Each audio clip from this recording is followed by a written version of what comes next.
l'être créé et l'être créé à parler et la parole. C'est spirituel et c'est mystique, ça se démontre. Alors, un serment. Un serment, comme je l'ai dit, il fut d'abord la parole. Il fut d'abord le son. Du son, la voix. De la voix, la parole. Le serment peut être compris par plusieurs personnes, par plusieurs qualités de compréhension. Mais un serment, c'est d'abord depuis le ventre de sa mère. Un serment, c'est depuis le ventre de sa mère. Décider de mourir ou décider de vivre. C'est ce serment qu'on a d'abord dans notre mère. Et la mère déjà a un serment avant que nous ne lui habitons. Décider d'être enceinte ou décider d'avorter cette grossesse, décider de donner cet enfant ou ne pas décider de donner cet enfant.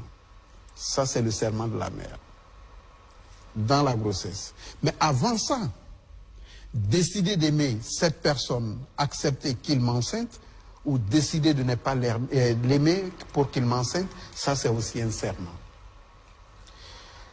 Les serments sont les éléments puissants que j'appellerais les mantras, les clichés, Daji et la salive.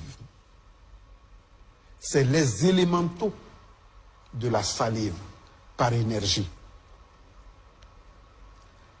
Toute la force que une phrase composée peut prendre vient de la langue dans la bouche et la bouche sous la salive.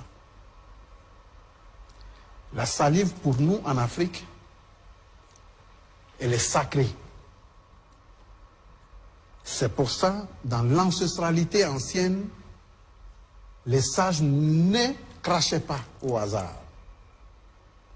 Parce que cracher, c'est donner un pouvoir dans la nature vide. Je pense que nous allons aborder même surtout cette partie à notre deuxième... D'accord. Voilà.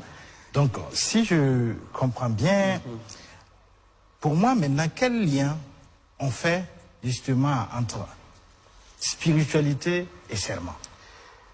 Le serment, déjà, c'est un des vecteurs les plus numéro 1 dans la spiritualité.